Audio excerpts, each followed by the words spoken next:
नमस्कार, जय महाराष्ट्र.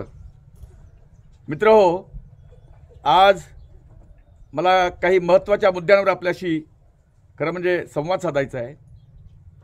पहिलं, आज आपण सोशल मीडियावर काही फोटोग्राफ्स फिरताना बघितले असतील की जे गोव्याचे आहेत असं म्हणतात. म्हणून माझा पहिला सवाल आहे, जे कोणी युवराज आहेत राष्ट्रवादी काँग्रेसचे उमेदवार पवार गटाचे, शरद पवार गटाचे, त्यांनी याचा खुलासा करावा की नेमकी या फोटोच्या मागे काय दडलं आहे. ज्या 2 मुली किंवा 3 मुली दाखवलेल्या आहेत त्याच्यात तुमचाही फोटो आहे आणि एन्जॉय करताना दाखवलेला आहे. याबाबत तुमचा खुलासा काय आहे नेमकं? कारण बरेच दिवस डॉक्टर लामटे म्हणत होते की मी गोव्याचा बॉम्ब टाकणार आहे, तर तो हाच बॉम्ब आहे का असा माझा सवाल आहे. आणि गप्प बसून चालणार नाही, कारण सार्वजनिक जीवनामध्ये आपलं चारित्र्य पारदर्शी असलं पाहिजे. कारण आपण राजकारण करतोय, समाजकारण करतोय, असं करत असताना तुम्ही व्यसनाधीनता, महिलांबरोबर रंगरलिया असे प्रकार करून चालणार नाही. याबाबत खुलासा झालाच पाहिजे, अन्यथा मतदारांनी या माणसाला चांगला धडा शिकवला पाहिजे. कारण असे नेते आपल्याला काही कामाचे नाहीत आणि या वयात जर ही अवस्था आहे तर पुढे जाऊन काय करतील याबाबत मला साशंकता आहे. म्हणून याबाबत त्यांनी पहिल्यांदा खुलासा करावा. दुसरं, परवा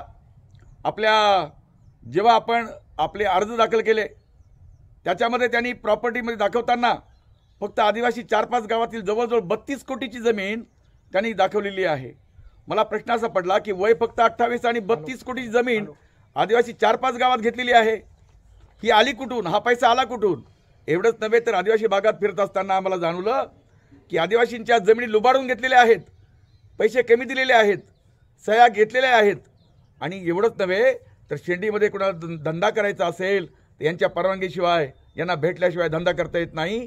नवे जी मुलं टेंट लावून उदरनिर्वाह करतात त्यांनासुद्धा यांची दादागिरी असते.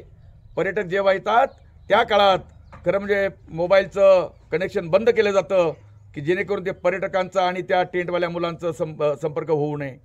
त्याचबरोबर त्या बोटिंगवाल्यांना त्रास असेल, इतर मुलांना बिझनेस करताना त्रास असेल. प्रचंड दादागिरी त्या भागात आहे. अशा प्रकारची दादागिरी चालते. याबाबत त्या राजकुमारांचा काय खुलासा आहे असं माझा त्यांना सवाल आहे. तिसरा मुद्दा आहे डॉक्टर दशरथ भांडे. आम्ही जेव्हा सह्याद्री अतिथीगृहावर मुख्यमंत्र्यांच्या बैठकीमध्ये त्या बोगस कोळ्यांनी उच्छाद मांडला, भांडणं केली, आम्हाला मारहाण केली, त्यावेळेस आम्ही 15-20 जण होतो. तिथं आपली बाजू तडफेनं मांडली आणि त्या दशरथ भांडेला तुम्ही अजिबात बोलूच दिलं नाही. त्याला प्रचंड दबावाखाली ठेवलं, आपले मुद्दे प्रामाणिकपणे मांडले. तिथं भांडणं करावी लागली आम्हाला. खरं म्हणजे मागच्या मार्गानं झिरवाळ साहेबांनी काढलं. तर या राजकुमाराचं काय म्हणणं आहे? दशरथ भांडेला याची आत्या, सख्खी आत्या दिलेली आहे आणि तो आदिवासींच्या आता खरं म्हणजे नातेवाईक म्हणून, सोयरेदारे म्हणून सवलती मागतोय, बोगस कोळ्यांचं नेतृत्व करतोय. याबाबत त्या राजकुमाराचं काय म्हणणं आहे यावर त्यांनी खुलासा करावा. परवा राजूरला जितेंद्र आव्हाडांची सभा झाली, त्यात सुद्धा त्यांनी धनगरांना पाठिंबा आहे असं वक्तव्य केल्याचं कळतंय. सुप्रियाताईंनी पार्लमेंटमध्ये धनगरांना पाठिंबा दिलेला आहे. शरद पवार साहेबांनी जेव्हा आदिवासी आपण सुप्रीम कोर्टामध्ये आपली धनगर केस जिंकलो त्यानंतर मधु शिंदेंना पाठिंबा देताना पवारसाहेब म्हटले तुम्ही सुप्रीम कोर्टात जा, त्याचा खर्च मी करतो. अशा प्रकारची त्यांची मनोधारणा आहे. एवढंच नव्हे ते लंके साहेबांनी धनगरांच्या बाजूनं लेखी पत्र दिलेलं आहे. याबाबत शरद पवार गटाच्या उमेदवाराचं काय म्हणणं आहे? त्यांनी मूग गिळून बसू नये, आदिवासींच्या प्रश्नावर सडेतोडपणे बोललं पाहिजे. एवढंच नव्हे तर गेले 2 वर्ष आम्ही धनगर विषय असेल, कोळ्यांचा विषय असेल यावर मोर्चे काढतोय, रास्ता रोको करतोय, सह्याद्री अतिथीगृहावर जातोय, मुंबईतल्या बैठकीत जातोय, नाशिकच्या पेसाच्या मोर्चात जातोय, पुण्याच्या मोर्चात जातोय. या सगळ्या गोष्टींमध्ये आमचा सामाजिक सहभाग जोरदार नोंदवलेला आहे. परंतु हा राजकुमार मात्र घुसखोरीबाबत, पेसाबाबत, धनगर आरक्षणाबाबत किंवा बोगस कोळ्यांच्या प्रश्नाबाबत अजिबात बोलत नाही. याबाबत आदिवासींनी या माणसाला धडा शिकवला पाहिजे. अशा प्रकारचं नेतृत्व काही कामाचं नाही. मला तर असंही कळतंय की या बोगस कोळ्यांनी आणि धनगरांनी पैसा काढून या राजकुमाराला पैसा दिलेला आहे की जेणेकरून तो उद्या भविष्यात जाऊन त्यांच्या बाजूने बोलेल. म्हणून धनगर दार्जिनी भूमिका जी पवारसाहेबांची असेल, या राजकुमाराची असेल, सुप्रियाताईंची असेल, लंके साहेबांची असेल, या सगळ्यांचा मी धिक्कार करतो आणि त्यांच्या प्रतिनिधीला आदिवासींनी चांगली अद्दल घडवावी आणि येणाऱ्या विधानसभेमध्ये त्यांना पराभूत करावं अशी विनंती करतो।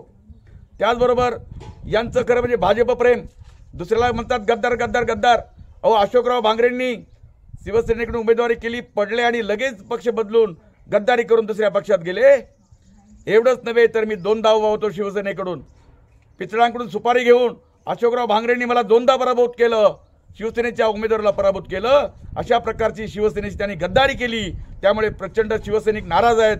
भांगरे घराण्याला कुठल्याही परिस्थितीमध्ये शिवसैनिक मतदान करणार नाहीत याची मला खात्री